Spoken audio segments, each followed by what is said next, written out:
The Live Stream Code and Rating Administration has rated this online event PG. All ages admitted. Please be kind and stay on topic.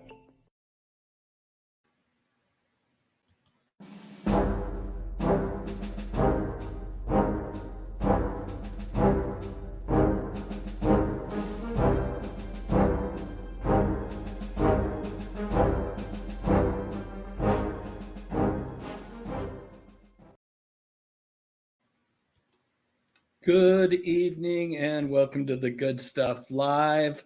My name's Dave Sundstrom, and if you enjoy music, movies, mostly TV from decades gone by, you've come to the right place. So I've been having all sorts of technical issues. I don't know whether to blame my internet, the location of where I'm at in the home, or if it's StreamYard that's having difficulties, but I'm going to need help from you guys to let me know how I'm sounding, how I'm looking. So how do I sound? How do I look? And yes, Emily, I decided to broadcast tonight from the very last Blockbuster, hence the reason why I might be having some issues with my router. Hey there, Jeremy. Good to have you here. Hi, Josh. That's good. I'm glad I am looking and sounding fine this evening. That's awesome. Thank you, James. Appreciate that, Angela. Tom, channel member Thrash Pondo Puns. Welcome, Blackster 101. Rachel in the 208. Good to have you here. Danny Staten, John Bernstein, Randy Vandala. Good to have you here. Channel member Kenny the Wine Guy. Channel member Lance Chaffin. Channel member Emily Miller. Shannon Burns. Gary Carpenter. Christian D. I'm sure there's others. Dave Kerbow is here. Let's see who else. John J by Proxy is here. Welcome. The Josh Sings. I think I said hello, but I'll say hello again. Channel member Dominic D. Channel member Superplex. Channel member Tracy Roth Myers. Simply Steve 68. Good to have you here. There's probably other folks here in the stream, but you know, they're hard to catch everybody. Daryl Johnston's here, as always, reminding folks to hit the like button. That's awesome. Karen Lester, welcome. Good to have you with us as well. I think I'm caught up. Whew. So tonight, it's all about the 80s. I was out thrifting the other day and I found a book about the 80s, the amazing 80s, the astonishing 80s. It's just what a wonderful time frame that was. I picked it up and I have to admit that I've been just fascinated going back in time and thinking about that era over the last few days.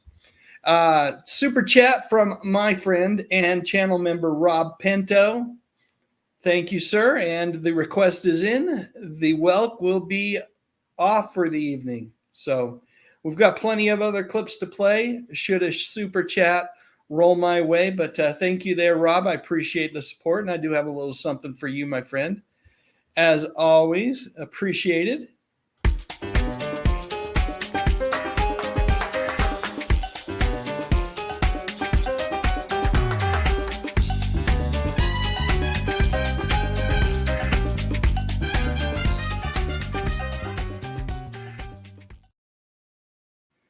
So thanks again, Rob. Truly appreciate the super chat. You are a good man and a great supporter of the channel.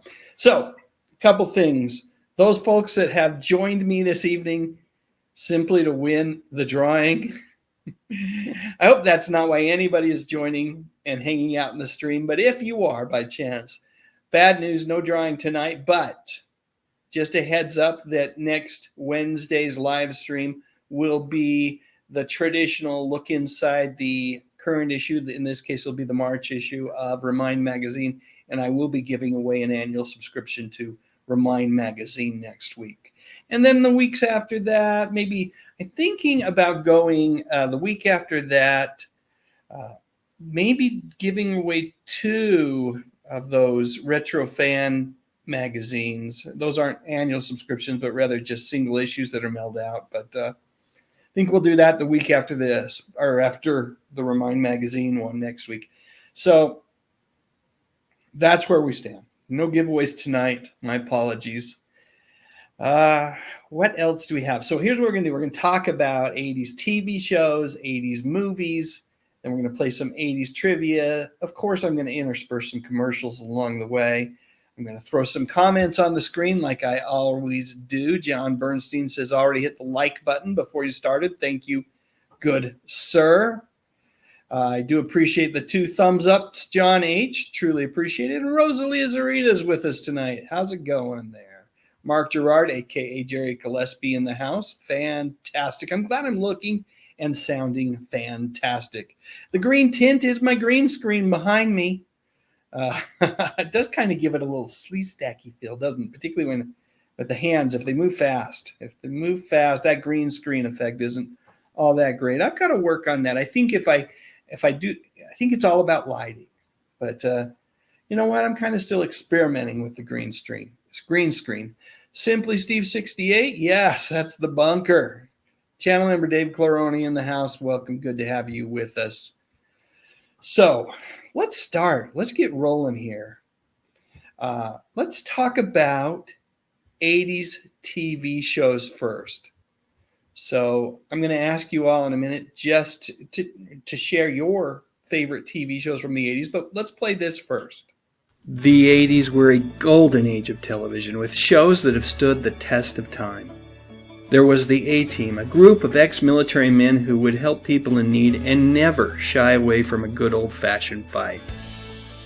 And then there were the Golden Girls, a group of women who showed us that friendships, well, they're for life.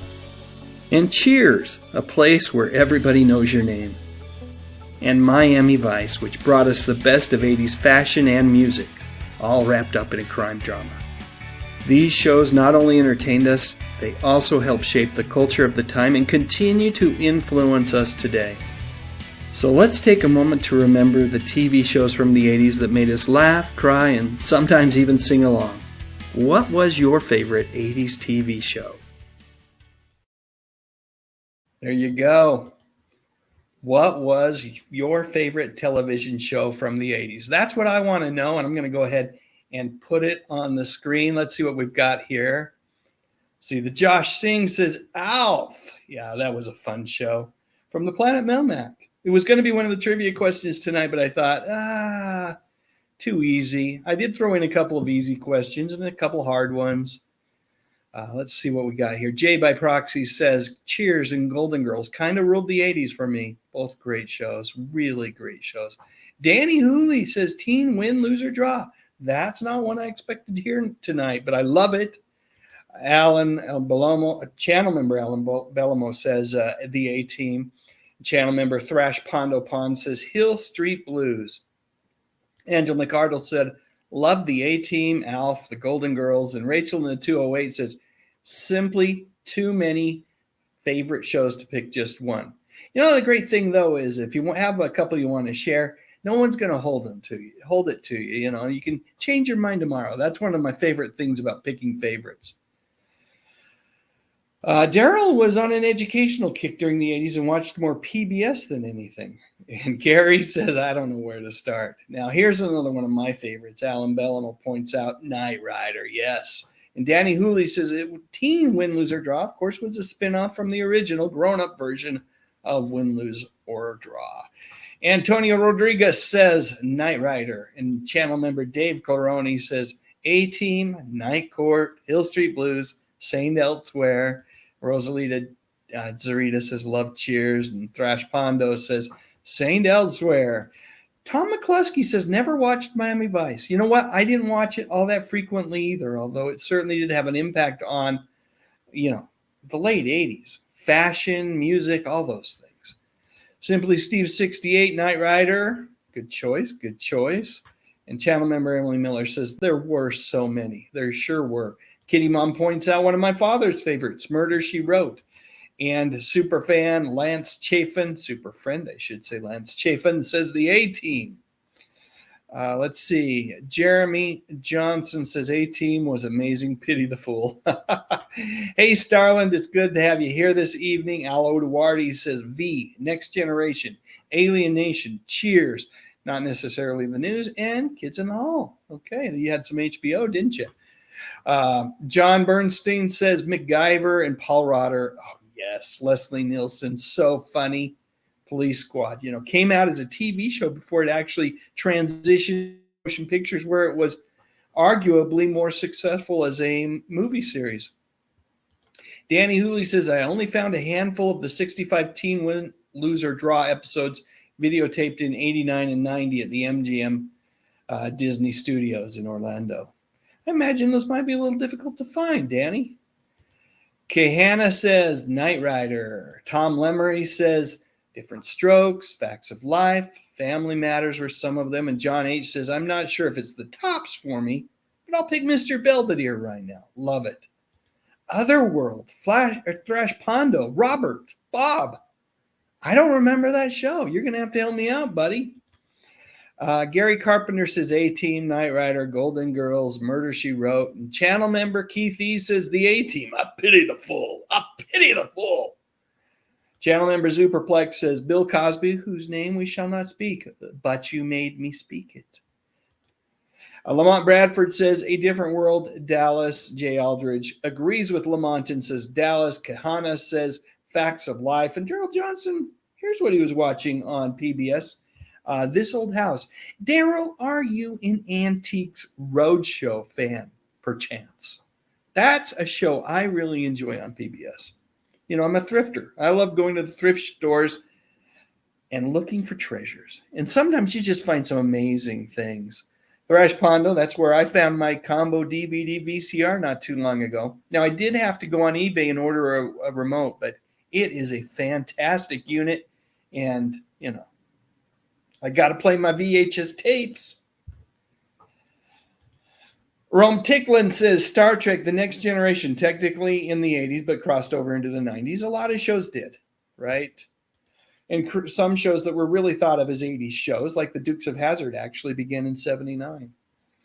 Lance Chaffin, channel member Lance Chaffin, says Airwolf, and Mama G 1109 says Mama's Family. My buddy Terrell Eugene Bellinger has an exhaustive list saying Cheers, Family Ties, Night Court, the old version, The Golden Girls, Who's the Boss, Growing Pains, Punky Brewster, Silver Spoons, they all equal classics. Awesome. Not sure what question we're talking about, if you're just asking about, favorite TV shows from the 80s, but it shouldn't be too hard. We had a lot of good television in the 80s. Kerbow says MacGyver, and Kahana says Too Close for Comfort. I have interacted and conversed with Lydia Cornell. She is a very sweet, nice lady. By the way, Lydia has her own YouTube channel. It's all about positivity, folks. So if you need a dose of positivity and you want to get it from, Sarah on Too Close for Comfort, you might want to check it out. It's pretty awesome. Auburn Kim says Too Many, Designing Women, Tales from the Crypt, Empty, and channel member Emily Miller says Empty Nest was great spinoff of the Golden Girls. Yes, it was. Christy McNichol. Love that gal. Channel member Rob Pento says Doctor Who with the fourth Doctor, Tom Baker. Is he not probably the most iconic of the Doctors? Starlin says a hot dog night here.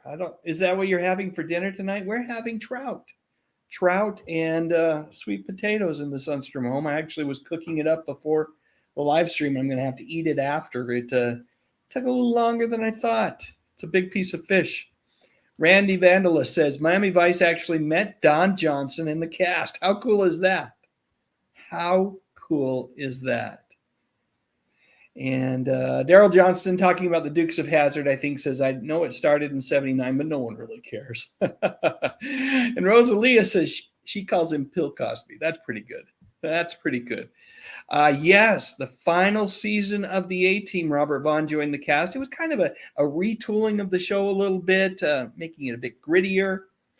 And hoping to give it some, longer legs in terms of lasting, but that was its final season. Was it the fifth and final season? I think it was season 5. Channel member Emily Miller says, Police Squad. Channel member Dominic D says, The A-Team, Cheers, Family Ties, Hill Street Blues, and Hunter. Curbow mentions Dallas. And, Kenny the Wine Guy says, Moonlighting. Yeah, that was a good one. I'll have a trivia question about that one later. And channel member Lance Chaffin says, The 80s rocked. NB Mike 65 says, although a carryover from the 70s, yes, it was. WKRP in Cincinnati, one of my favorite sitcoms of all time. Really great show. You know what I think it actually did, that I think did as well as MASH, if not at moments better, was there were a handful of episodes where they went a bit dramatic. I think in particular the one about the tragedy in the concert arena where people were killed, and they did an episode based on that, where they were really successful at conveying a message and doing it the right way. Simply Steve 68 says, you can't do that on TV. Yeah, I remember that on Nick. All right, I twisted your arm. Rachel in the 2A says, okay, Facts of Life. That's a great one. And Angela Cardle says, I still watch the A-Team, as do I from time to time. Empty Nest was a good one, says Dominic D, channel member Dominic D. Cops, was that an 80s show? I always think of that as a 90s show, but it probably did come out in the 80s. And Kitty Mom says, started in the 80s, 89 Quantum Leap. Love that show. Channel member Superplex says, Cheers was a favorite. Saint G says, anybody remember how Teen Wolf and Ferris Bueller had a TV show? I do not remember the Teen Wolf TV show. I do remember the Ferris Bueller TV show. Trivia question for you all. Anyone remember the actress who later on went on to be in Friends? Quite a famous actress that was in the Ferris Bueller TV show. Let's see. Channel member Tracy Rothmeyer says Prisoner Cell Block H. Oh, here we go. Yes, Tom McCluskey. By the way, I've really enjoyed that book. Thanks, Tom. Says John Stanley's Creature Features, best show of the 80s. Didn't ever get a chance to see it out here in Utah, but I'm going to take your word for it. It certainly does seem like it was a great show. Channel member Alan Bellamo says, Heart to Heart, another good one. Robert Wagner, I was going to say Conrad, Robert Wagner and Stephanie Powers.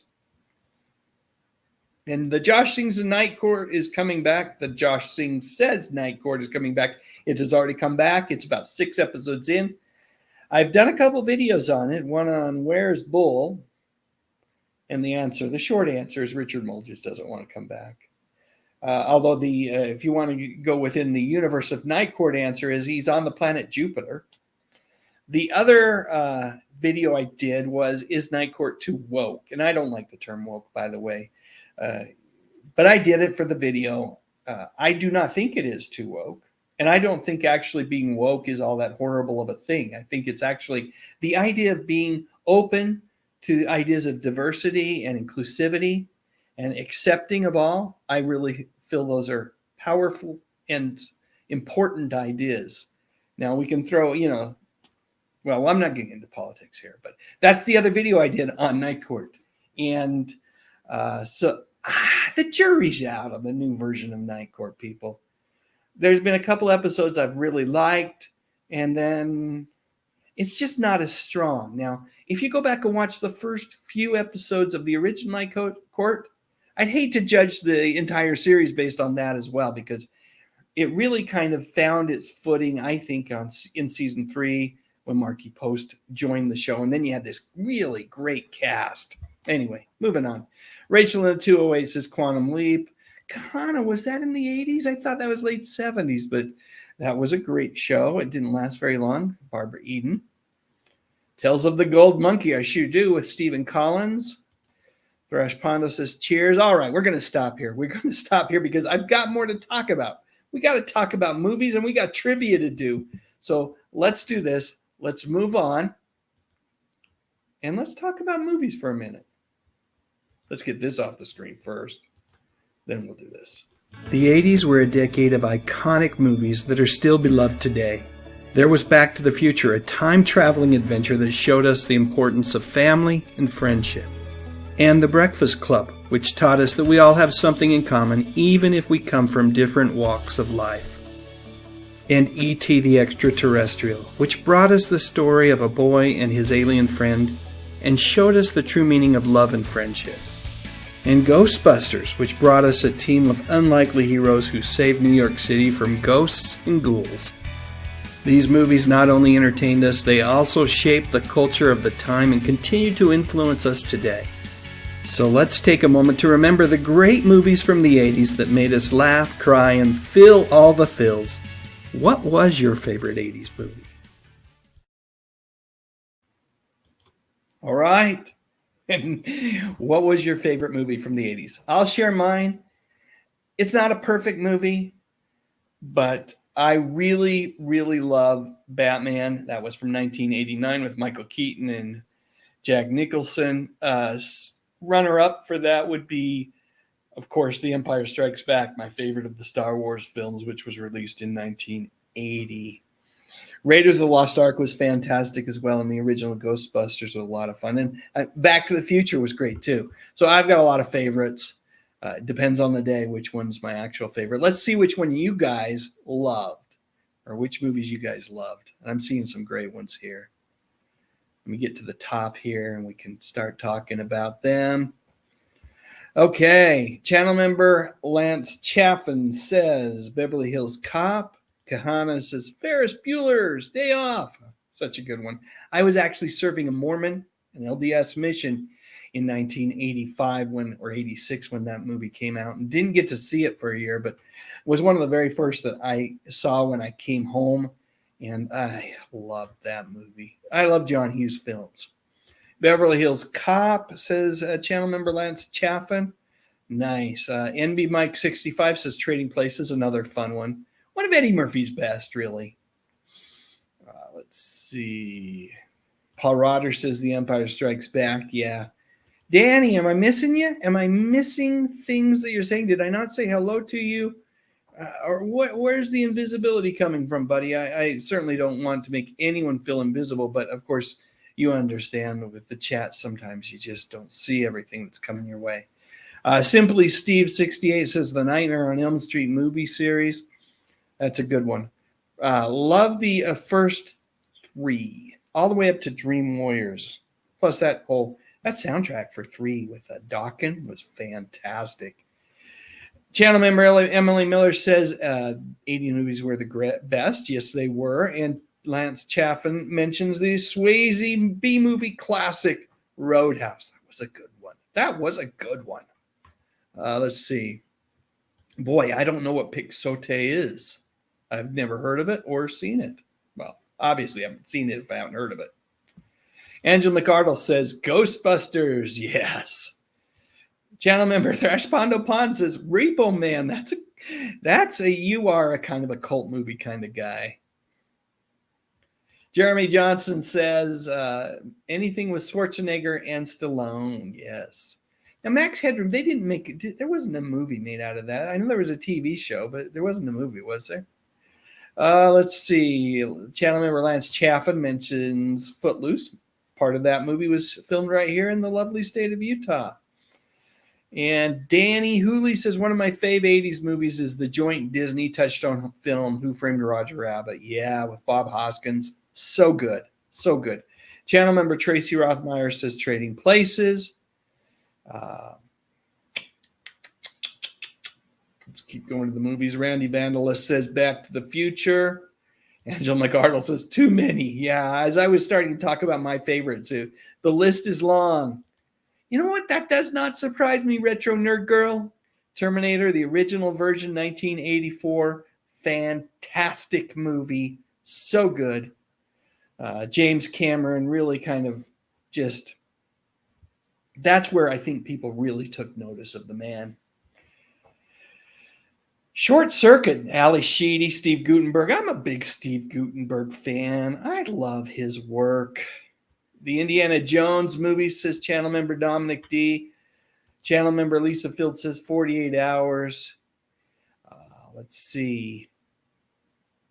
Jeremy Johnson says, E.T. was the first movie I saw in the theater when I was 3. Do you still remember it, or are you just told that you went and saw it in the theater?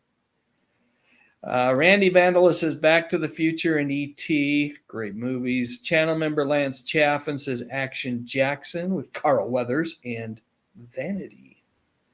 The Josh Singh says, 3 Men and a Baby. Rachel in the 208 says points out the John Hughes classic. Now, here's a story I have on 16 Candles.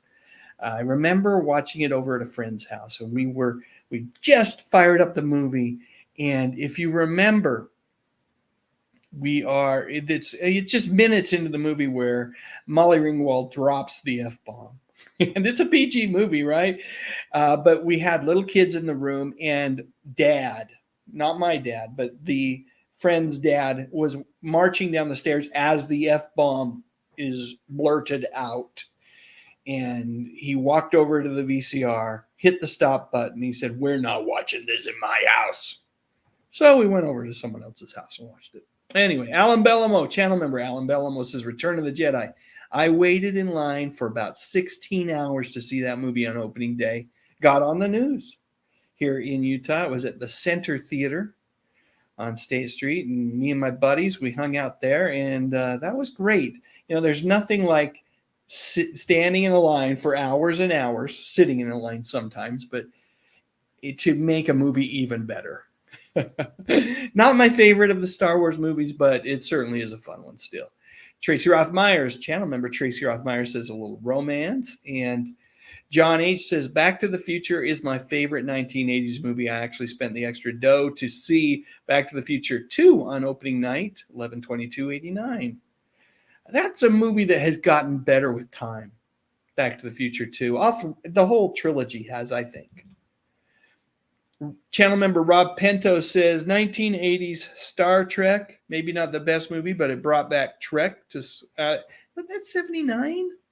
Maybe it was 80. Boy, but just a couple years later, we got Wrath of Khan, right, in 82. So fantastic. Love Trek. And I love Star Trek, as some folks say, the motionless picture. I love it. Because like you, Rob, it brought back Trek, right? It was the first time we had seen Leonard Nimoy as Spock, Shatner as Kirk, the entire cast reassembled. We had the animated show in 73 on NBC, but this was the entire cast on the big screen, and it was one of the most exciting moments of my young teenage life.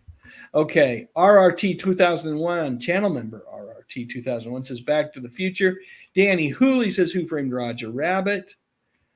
I think you said that a minute ago, Danny Hooley. Jay Aldridge says, My favorite 80s movies were Wrath of Khan. Good choice. The Voyage Home, so funny. Oh, I'm seeing a pattern here. Star Trek movies and The Final Frontier. Kahana says Pretty in Pink. Gary Carpenter says Batman. Yeah. Batmania was crazy in 89. Crazy. We had Adam West come to. I was attending Weber State College in Ogden, Utah. And Adam West came, and the entire school, all around this campus, they painted bats on the sidewalk, and it's just such a big deal. Dave Thomas says Back to the Future and all the Star Trek films. Channel member Alan Bellamo says Rocky 3. Mr. T, such a good one. Although I just don't know, 3 or 4. I mean, 4 is so stylish. Get rid of the robot, which he did, by the way. Stallone did in his recut version that he played in movie theaters very briefly last year. And it's a fantastic movie.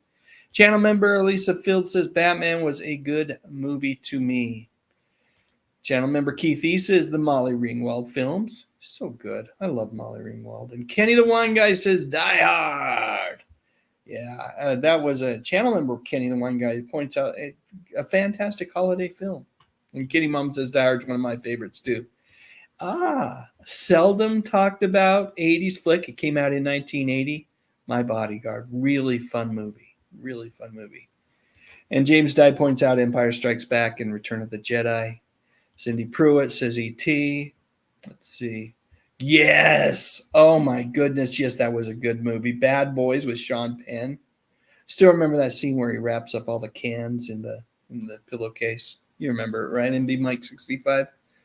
Kahana says all the John Hughes movies. Retro Nerd Girl points out the Henson classic Dark Crystal from 1982. What about Labyrinth?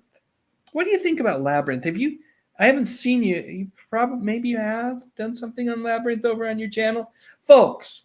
As long as we're talking about Retro Nerd Girl, I got her on the screen here. And she's pointing out a great movie from the 80s. You got to subscribe to her. If you haven't checked out Retro Nerd Girl's channel, you got to. One, she's turned out to be a fantastic live streamer. But even more than that, her videos, pretty darn fantastic. There's a lot of time, care, and energy that's put into her videos. And you can tell that she just loves the movies of the era that we do, the good stuff, the 60s, the 70s, and 80s. So check out her channel. I remember Skin Deep. It was a Blake Edwards comedy. Says Jay by Proxy points out that John Ritter did a one-off called Skin Deep where he was way out of character for him, playing a rude, swearing, drunk womanizer. I still liked it. I liked that movie. It had some really interesting scenes in it, and I'm a big Blake Edwards fan. Mirrorguard Hissy Fit, welcome to the live stream, says Porky's. Yeah, Blade Runner, Batman, and Legend. Ridley Scott film with Tom Cruise. Shapanic says Rain Man and the Lost Boys, and Starlin says come. Let's see. Channel member Superplex says the year of Living Dangerously. Mel Gibson and Sigourney Weaver. And the Unapologetic Geek. Some folks know him just as Tug. By the way, I enjoyed the live stream the other night, Tug. You do a great job visiting with Ian and the Thrash Pondo. The three of you, I think, make a great team. And that was a fun stream to watch. Anyway, you said Lethal Weapon is the first movie I think of when I think of 80s movies, but my list of faves is way too long. Yeah. Christian G points out Top Gun. I'm surprised it's the first I've heard of that movie. And Clue, Kitty Mom says.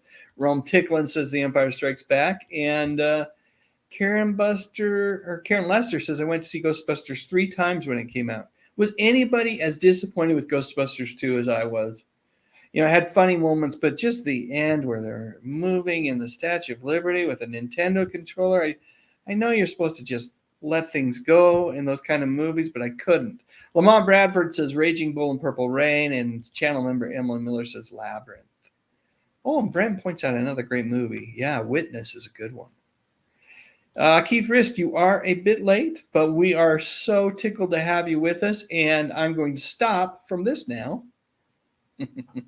because we got trivia to do. But first, I've got to take care of some sponsors, so I will be back shortly, and then we're going to do some trivia, talk about movies. Actually, the trivia is TV trivia, 80s TV trivia, so get your 80s TV thinking cap on, and I will be right. Well, we got to find the commercial first. Here it is. I'll be right back. Feel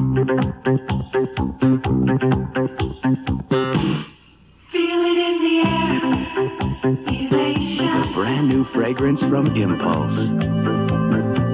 Excitement everywhere. Elation. If a man you've never met before suddenly gives you flowers, that's elation. The exciting new fragrance from Impulse. Thursday, it's Cosby starting off a night of family fun and leaving some family ties to keep the laughs coming. Oh, no. What are we going to do? Everything's under control. Then on Cheers, will Norm fink on a friend to get a promotion? Yes, Stone. Yeah. And the fun continues with Night Court. I'm here to strip for Dan Fielding. Thursday. Okay, Jonathan. We're sending you back in time. Before television, radio, even before soft drinks. Careful. Anything you do could change history. Mum's the word. Activate time travel mode to the year 1885. He's there. Hey, where's my Pepsi? Oh, no. He took it. Relax, Smith. What could 12 ounces of Pepsi possibly change? Yeah, what could happen? Pepsi, the choice of a new generation. You'll get it. Do it one more time. I got it. Fever. We got it too. Fever? We got the fever for the flavor of a Pringle. Fever. It's that deep fried taste. Fever. It's that crispy crunch.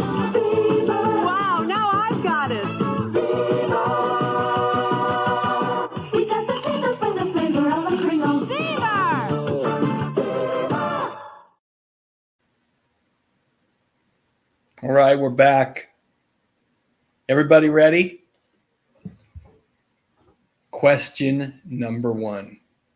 Oh, by the way, before I get going, that NBC lineup, wasn't that a fantastic lineup with Cosby and Night Court, and Cheers?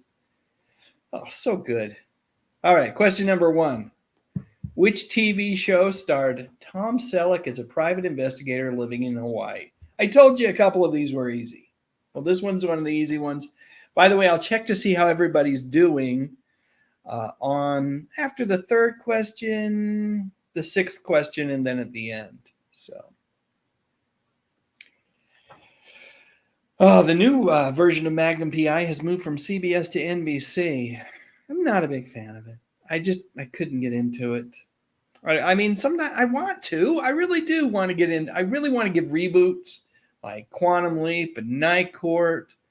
It shows they're not even really reboots. They are continuations of the original shows. I want to give them as much of a chance as possible, but it's hard sometimes. Now, this one, Magnum PI, was not.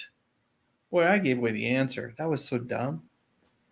I was so dumb. Like, I just assumed everybody knew it. All right. Which TV show starred Tom Selleck as a private investigator living in Hawaii? Magnum PI. Channel member Emily Miller says New Magnum is good on its own. So there you go. Maybe I should give it another try. I've only watched, I think, 1 episode.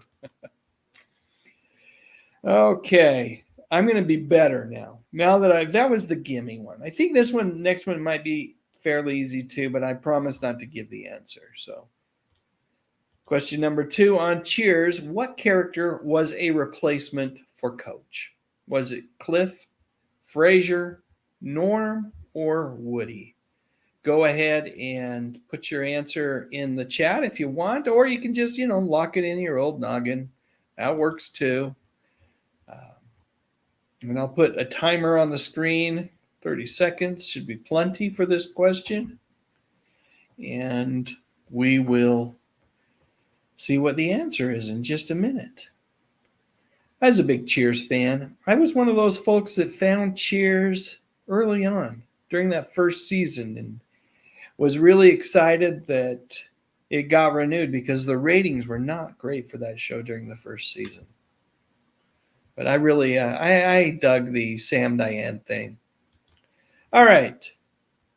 Correct answer is Woody. Yes.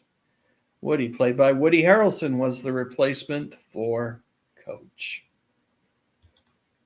Question number 3. What is the name of the family on Growing Pains? Is it Seaver? So the last name of the family on Growing Pains. Is it Seaver, Smith, Stevens, or Stone? Put the timer on the clock. What is the last name of the family on Growing Pains? Is it Seaver, Smith, Stevens, or Stone? I haven't done a video per se on Growing Pains. I did one on Julie McCullough, and she was the actress that was hired to be the boyfriend or the girlfriend to, I'm drawing a blank on his name. Anyway, to one of the characters on the show. He was the most popular character. He was the oldest son. I'm drawing a blank on his name though. So, which is okay. It's Kirk something or other. But he got fired, or she got fired. Julie got fired because Kirk Cameron, there we go, didn't like that Julie had posed for a men's magazine and felt like her values weren't that of the TV show, and he got her fired, which is a real bummer. I really like Julie. I think she's just a fun lady, and she's rebounded. She's found her place in the world. She does stand-up comedy. She attends nostalgic events. She does all sorts of things. But it's sad that she got forced off the show for that reason. They hired her after the fact. After she had posed for it was Playboy. Anyway.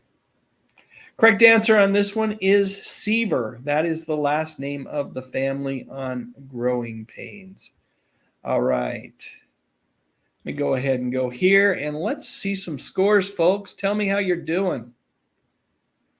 The Unapologetic Geek says 3 out of 3. Channel member Keith E, 3 out of 3. So the questions aren't too hard so far. Let's see what else we got. Superplex, channel member Superplex, 3 for 3. Shannon Burns, 3 for 3. I like Candace Cameron as well. The Josh sings. I have no issues with Candace at all. And I enjoy a lot of the stuff that she's in. James Dices, 3 for 3. Paul Rotter, 3 for 3. Jay Aldridge, 3 for 3. It's Kerbo. I thought it was Kerbow. You were saying pow in last week's live stream. I thought that was a reminder to say Kerbow. Kerbo, Dave Kerbo, 3 out of 3. Thank you. Angela McArdle says 3 of 3. Terrell Eugene Bellinger, 3 of 3. Tom Lemery, 3 of 3. Rosalia Zarita, 3 of 3. Tom McCluskey, 3 of 3. Channel member Emily Miller, 3 of 3. Retro Nerd Girl, 3 of 3. Kent channel member Kenny the Wine Guy, 3 of 3. Brian Gressett, 3 for 3. Let's see, John H, 3 for 3. Kitty Mom, 3 for 3. Dave Thomas, 2 for 3. West Holmes, 2001, 3 for 3. Channel member Thresh Pondo Ponds, 3 for 3. Eileen Kenefick, 3 for 3. Channel member Dominic V, 3 for 3. Dolph Quick, 3 for 3. Adrian James, 2 for 3. Simply Steve, 68, 3 for 3. Cindy Pruitt, 3 for 3. Mars C. Plans It, 3 for 3. Channel member Rob Pento, 3 for 3. Rum Ticklin, 2 for 3. Channel member RRT 2001, 2 for 3. Channel member Lance Chaffin, 3 for 3. Channel member Lisa Fields, 3 for 3. Karen Lee Maloney, 3 for 3. Lamont Bradford, 3 for 3. Sakina McMurrin, 3 for 3. Karen Lester, 3 for 3. There's a lot of 3 for 3 so far. Rachel in the 208 is there as well. Channel member Sean Innes missed the first question, but he's 2 for 3. And Gary Carpenter's 3 for 3. John Bernstein, 0 for 3, but he's not trying. And the Uncultured Barbarian just got here, so he's 1 of 3. Just start from now. You're 1 of 1 right now. That's fine. Let's see. We're going to stop, and we're going to go on to the next. Let's go ahead and bring that back on the screen. Let's go to the next question. Question number 4. In 1982, who replaced Bo and Luke on the Dukes of Hazzard? Was it Billy and Mike, Coy and Vance, Cooter and Jesse, or Brad and Jeff? Timers running in 1982. Who replaced Bo and Luke on the Dukes of Hazzard? Just part of a season. I believe it was the 5th season. Billy and Mike, Coy and Vance, Cooter and Jesse, Brad and Jeff are your choices. Lock it in, folks. You've got 10 seconds left to make a decision. Put it in the chat or just lock it in your noggin, whatever works for you. I'm going to take a sip and take the timer off the screen.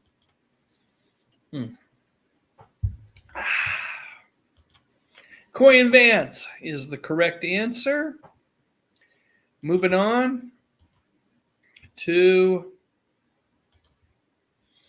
question number 5. In Full House, speaking of Candace Cameron, my friends, how are Danny and Jesse related? Are they brothers, brothers-in-law, cousins, or are they just friends? Timer is running in Full House. How are Danny and Jesse related? Brothers, brothers-in-law, cousins, or are they just friends? Lock it in, people. Let's get your answers finished up because we've got 10 seconds left. I'm going to take the timer off the screen here in just a second. And hopefully folks are doing well so far. Correct answer is brothers-in-law. Yep, Uncle Jesse, but it's because of a marriage to Danny's sister. Okay. Next question. Oh, wait. I'm going to do a couple more commercials. All right. We'll be right back, folks. I promise, as soon as I get to them. The fiber in Kellogg's Mini Wheats helps keep me flying right, but it's the delicious frosting that fuels my youthful appetite. Small problem. The shredded wheat nutrition gives me that drive, but the kid in me loves to tackle the tasty side. Kellogg's Mini Wheats. Shredded wheat nutrition for the adult in you. Delicious taste for that part of you that'll never grow up. The fiber in Mini Wheats gives me a great start. When it comes to the great taste, I'm just a kid at heart. I'll have what she's having. Give me a mountain and nothing to do. Give me the sunshine, give me a dew. Give me something simple and true. All I need is sunshine and smooth, refreshing mountain dew. Yeah, give me a river, give me a dew. Give me my good friends, give me a dew. Give me the sunshine, give me a dew. So Rachel in the 208 asks, how does Dave get dollars from these commercials? I don't. I play them because I love these old commercials. They take me back in time to a simpler time. And it's almost like you watch these commercials, and there's a bunch of them on YouTube. If you ever just feel like relaxing and taking a trip back in time, just type in the YouTube search box something like TV commercials 1982 or 1983 or 1977. And there are people that have posted all these commercials, and I go in and I find, a handful that I really enjoy, and then I share them with you here. So that's it. No compensation. I just really love sharing them with all of you. Okay, let's get back to our trivia quiz. We're going to do one more question, and then I'll see scores here. Question number 6. In Night Court, there's a picture of a famous actress that hangs on Judge Stone's office wall. Now, this is the original version of Night Court. Is it Helen Hunt, Jane Mansfield, Jean Harlow, or Marilyn Monroe? I'm going to get the timer going. In Night Court, a picture of which famous actress hangs on Judge Stone's office wall? Harry's office wall. Is it Helen Hunt, Jane Mansfield, Jean Harlow, or Marilyn Monroe? All right, folks. Got just a few seconds left. I'm going to go ahead and take the timer off the screen and share the correct answer with all of you. It is Jean Harlow. All right, let me take that off the screen for a minute. Let's go full screen here. Let's see how folks are doing. Let's see.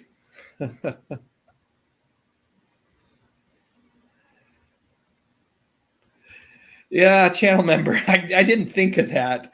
Helen Hunt was supposed to be the easy one that everybody would eliminate because she wasn't old at all back then. She was quite young. I like this. Keith Risk says Alice Cooper. Yeah, no. Okay, Ansel McArdle is 6 of 6. Let's see what else we got here. Channel member Superplex is 5 of 6. James Dye is rocking it tonight, 6 of 6. Jay Aldridge, 5 of 6. Shannon Burns, 6 of 6. Al Duarte, 4 for 6. Tug is 6 of 6. Tab is 6 of 6. Kerbo, 6 of 6. Brian Gressett, 6 of 6. Dave Thomas, 5 of 6. Channel member Keith E is 6 for 6. Rome Ticklin, 2 of 6. Channel member Kenny, the one guy, 6 out of 6. John H., 5 of 6. Adolph Quick, 6 of 6. Eileen Kennefic missed the last one, so I'm saying 5 of 6. Paul Rotter, 5 of 6. Lamont Bradford is 5 of 6. Kenny Mom, 6 of 6. Cindy Pruitt, 6 of 6. Channel member Dominic D., 5 of 6. West Holmes, 201. Perfect tonight. Yes, Helen was in her prime in the 80s. Let's see. Adrian James, 3 of 6. Retro Nerd Girl, the notorious RNG, perfect tonight. Marcy Plans at 5 of 6. Let's see. Karen Lester, 5 of 6. Karen Lee Maloney, 6 of 6. Channel member Lance Chaffin, 6 of 6. Channel member Thresh Pondo Pond, 6 of 6. Tom McCluskey, 5 for 6. 12-inch Lando, 2 of 2. Good to have you with us tonight. Sakina McMurrin, 5 of 6. Simply Steve, 68, 6 of 6. Rachel in the 208, 6 of 6. Gary Carpenter, 5 of 6. Channel member Emily Miller, 6 of 6.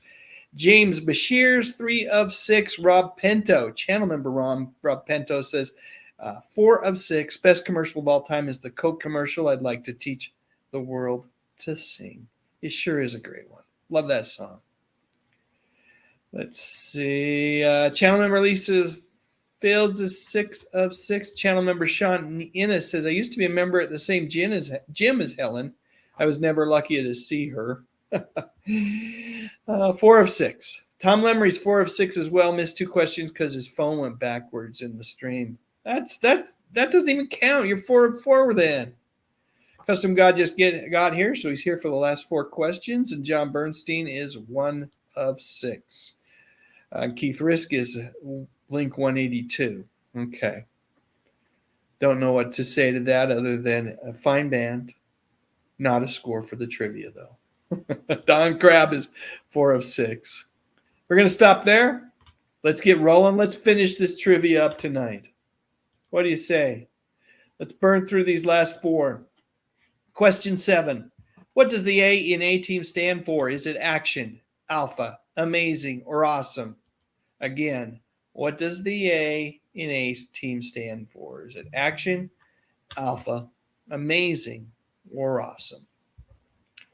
I'm going to just settle back for a minute here, sip on my drink. Let everybody think about that one for a minute.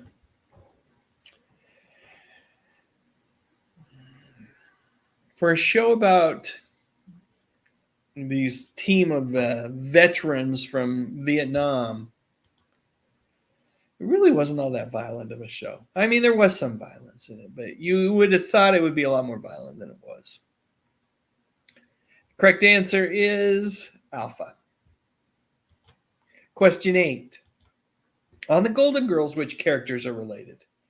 Is it Blanche and Rose, Blanche and Sophia, Dorothy and Rose, or Dorothy and Sophia? Who was related on the Golden Girls? Blanche and Rose, Blanche and Sophia, Dorothy and Rose, or Dorothy and Sophia? You know what I want to say? You know what this reminds me of? It reminds me that I need to thank you all for being my online friends. So thank you for being a friend. Truly appreciate it. All right, let's take the timer off the screen. Correct answer is Dorothy and Sophia. Question 9. On Family Ties, who was Alex P. Keaton's hero? Was it Albert Einstein, Bill Gates, Richard Nixon, or Ronald Reagan? Timer started. Again, on Family Ties, who was Alex P. Keaton, played by Michael J. Fox, his hero?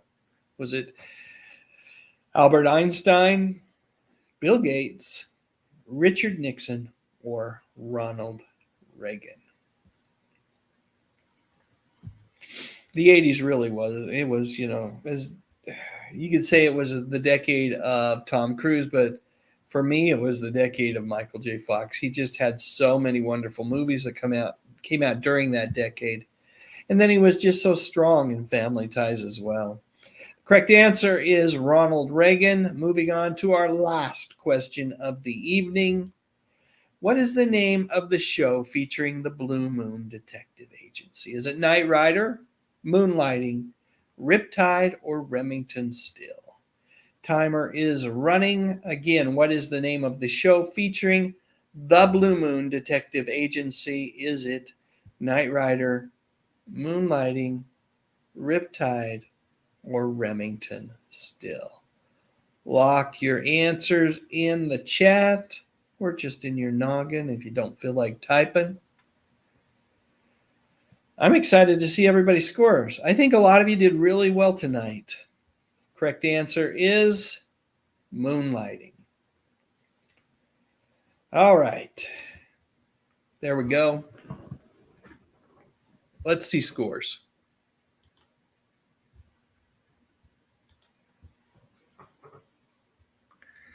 I don't want to miss anybody here. So we'll start, I believe.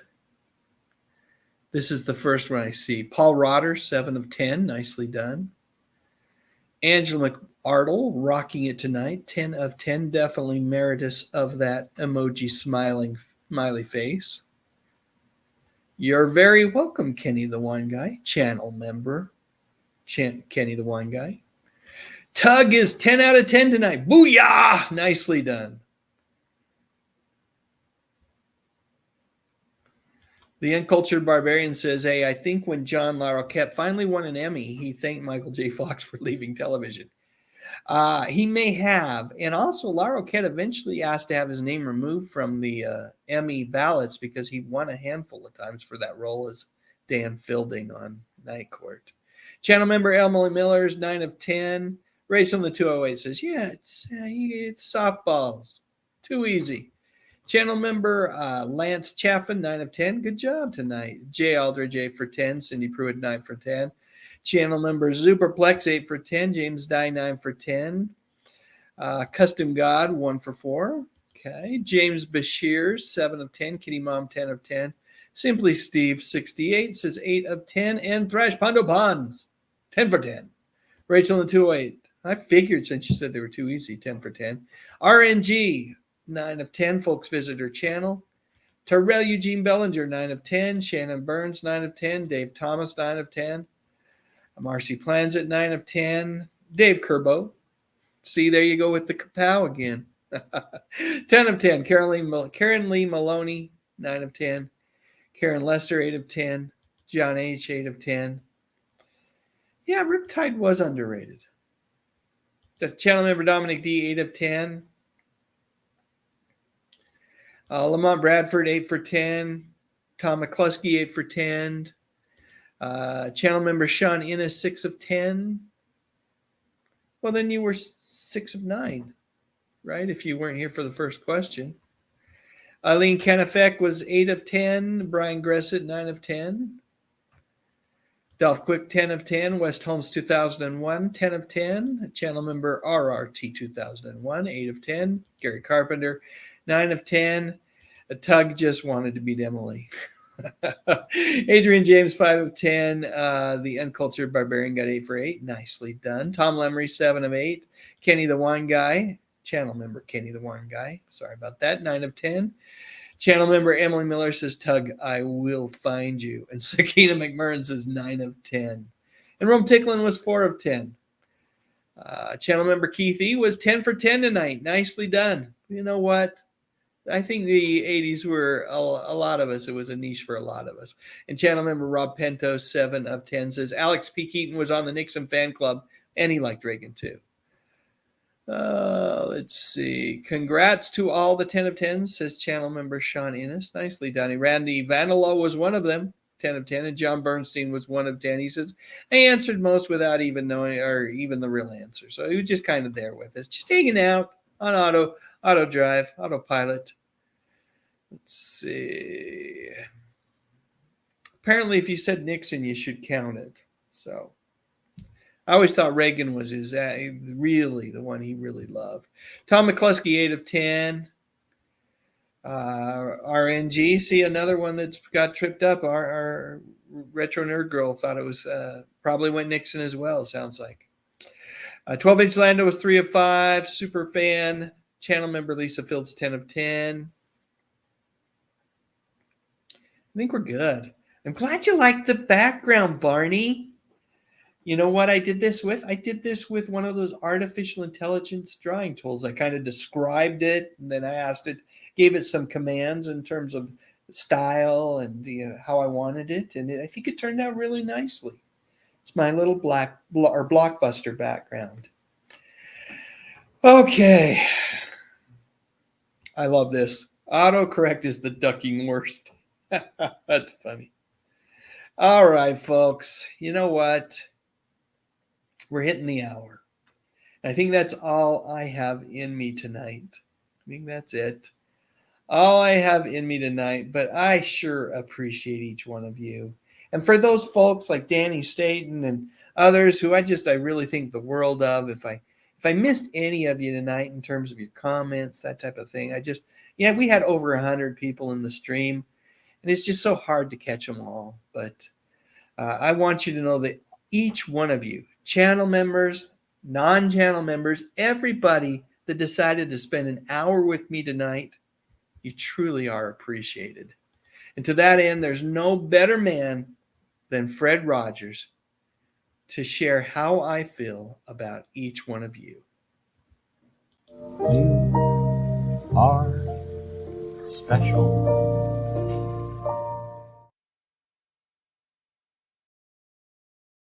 Okay, folks, I'm out of here. Have a great night. Hope the remainder of the week. I know most of us are getting a lot of snow right now. Hope it's good. Hope everything goes well. Stay safe, stay warm. I'm going to play a few videos. So if you want to stick around and chat for 15, 20 minutes, there will be, the live stream will still be open. And I'll give everybody fair warning in the stream when I shut things down. But thanks again. Have a great night.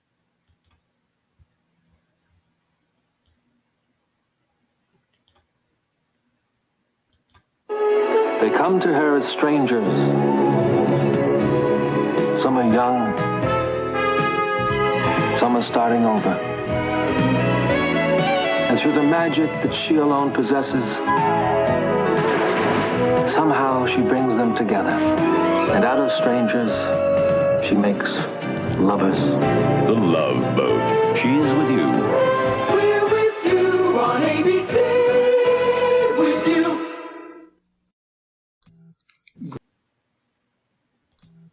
Growing up, I thought John Ritter was one of the funniest guys on TV. While I originally hadn't been much of a huge fan of his TV series Three's Company, when Don Knotts joined the show, I started watching more often, and as a result, I grew to admire the work of two very talented comedians who were funny for two very different reasons. While Don Knotts' Mr. Furley was an offshoot of his Barney Fife, stumbling, nervous man persona, John Ritter's Jack Tripper wasn't painted with his broad of comedic strokes. He was a run-of-the-mill, everyday, normal guy. Everyone knows someone like him. You could see a little bit of you in him, and that made him instantly relatable. At one point, Don Knotts called Ritter the greatest physical comedian on the planet, and I would have to agree. John managed to fall, tumble, and bang his way into almost anything just to get a laugh. For me, though, it was John's ability to garner a smile instead of a laugh that endeared him to me so much. One of my favorite movies is 1980's Hero at Large, where Ritter, starring alongside Ann Archer, portrays an actor who has been hired to dress up as a superhero for shopping mall appearances. When he unexpectedly foils a crime, he becomes a media darling and, unfortunately, also a pawn in a political race. Ritter's performance in this movie is one of his best. Years later, he would give a different but equally touching performance in the movie Sling Blade with Billy Bob Thornton. But that's a different movie, so I'll just mention it and move on since I really want to focus on Ritter's more mainstream comedic work. Ritter returned to television for the series Hooperman. I loved that show, but not that many other people did, and after 2 seasons, ABC gave it the axe. For the next decade, Ritter found constant work starring in TV comedies, including Hearts of Fire with Marky Post, and of course, his final TV series, 8 Simple Rules for Dating My Daughter. It was on the set of that series that he experienced chest pain that was initially misdiagnosed as a heart attack. What Ritter had, in fact, was a tear in his aorta, and once the correct diagnosis was made, doctors rushed him in for emergency surgery, which he unfortunately did not survive. John Ritter once said something like, "I've never considered myself to be a TV star. I'm just the luckiest guy in the world." I would argue that in fact, we are the lucky ones. For decades, we had the pleasure of inviting the warm and funny John Ritter into our homes on a weekly basis. In him we saw ourselves, albeit a much funnier version of us, and in the end, he made us feel better about the world in which we live. And for that, I will always be grateful. Well, that's it. What was your favorite John Ritter TV show or movie? Let me know in the comments section below, and while you're at it, please click on the thumbs up and subscribe buttons. That's how I'll know if I should make more videos like this one. But most importantly, as always, thank you so much for watching.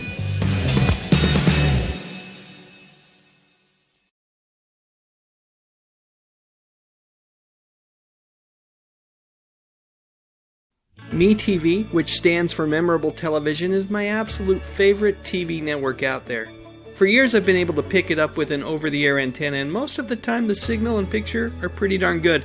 That said, I've always wished that I could just stream MeTV through my set-top box or over my phone or PC, and until recently, that just hasn't been possible, which is a shame because there are parts of the country where folks just can't get MeTV. The Friendly TV streaming service recently added MeTV to their channel lineup. And you know what? They didn't stop there.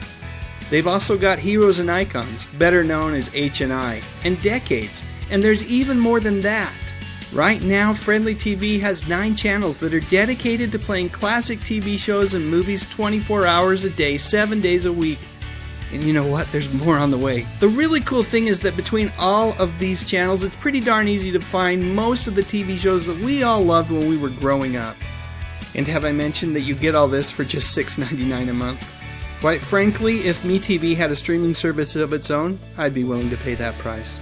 Now, I should point out that if you do subscribe and stay subscribed, Friendly TV does provide me with a bit of a financial incentive. So not only do you get a ton of great TV, but you get to support my YouTube channel as well.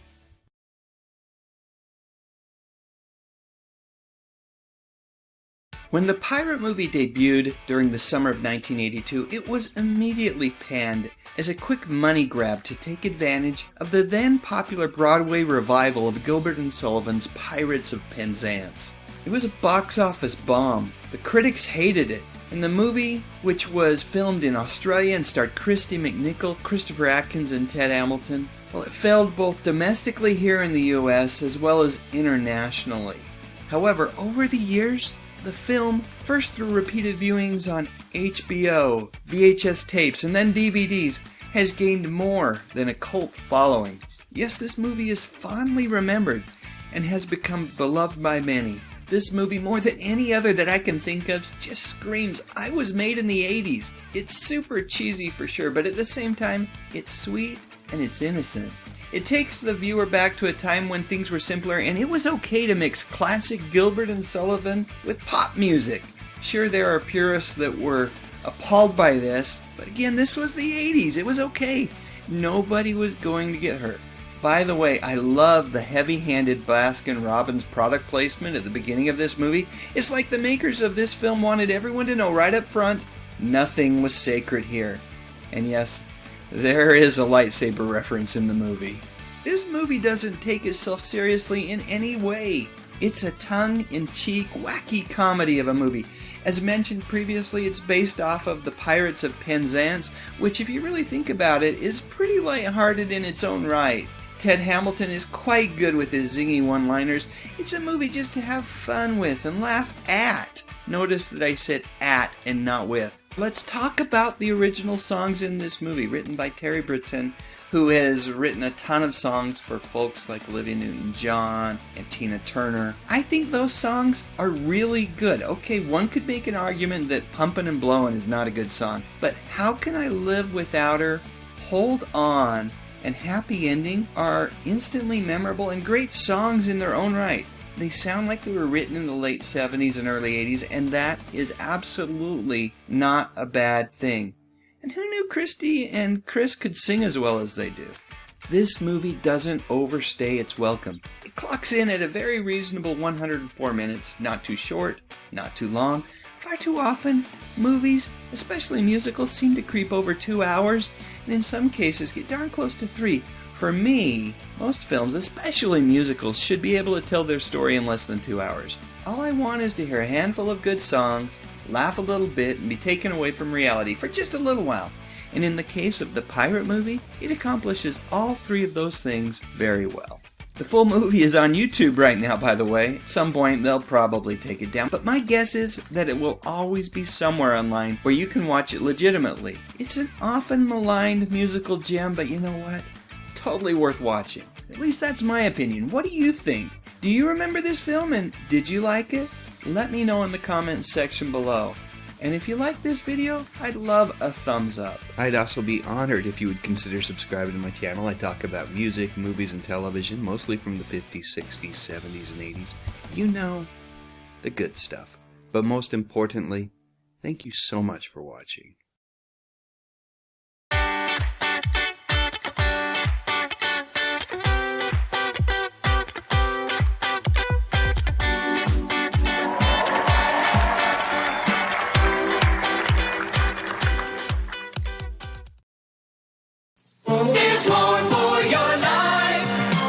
Here, Atari 2, a catalog of all that's new. There's more for your life at Sears. In store for you, a Bell phone store, friendly smiles, all the latest bathroom styles. There's more for your life.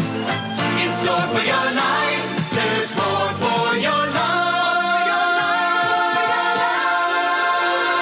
at Sears. Wednesday. There's a shark out there! Just when you thought it was safe. She's been kidnapped! Terry's the bait for a bigger fish. I want you to kill a man, Colt Seavers. But you can't keep a good man down. What are you going to do to me? It depends on you. He's the fall guy. Wednesday on ABC. There's a new cereal in the neighborhood with O's and ghosts. Tastes real good! Ghostbusters! Marshmallow ghosts, fruit-flavored O's. Ghostbusters taste great with milk and juice and toast. A nutritious breakfast with the ghosts. Ghostbusters! Fruit-flavored O's. Ghostbusters! Marshmallow ghosts. Ghostbusters! Hey, what are you gonna crunch? Ghostbusters! In class, he's just another face in the crowd. In heaven, the hottest dance club in town. He's the main attraction.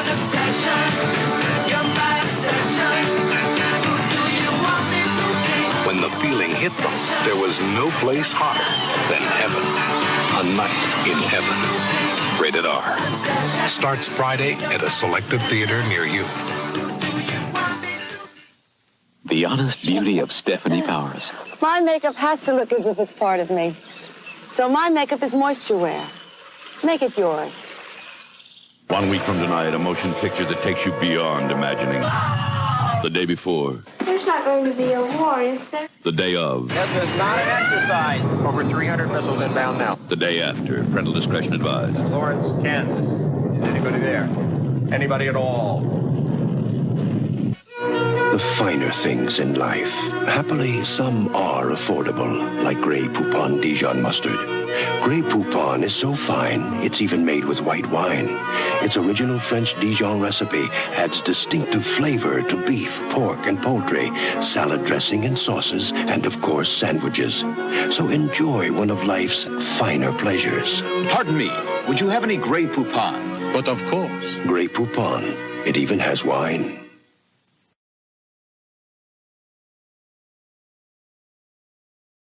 I've got to say, I love this DVD set. 4 DVDs, 25 episodes from the first season of The Brady Bunch. It's all the episodes, and it has commentary by Sherwood Schwartz and some of the cast members on select episodes.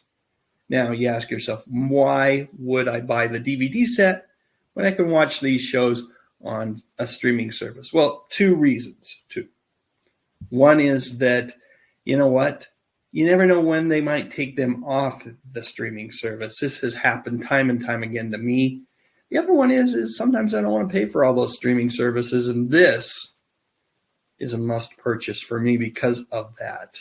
I think it should be for you as well. We Got It Made always kind of reminded me of Three's Company in reverse. Instead of a guy living with 2 girls, you've got a girl living with 2 guys. Terry Copley was the girl who, in this case, was the live-in maid on this sitcom that ran for 1 year on NBC and then a few years later was revived as a first-run syndicated program. I didn't mind We Got It Made, but I've got to say that the show had one of the worst theme songs ever written.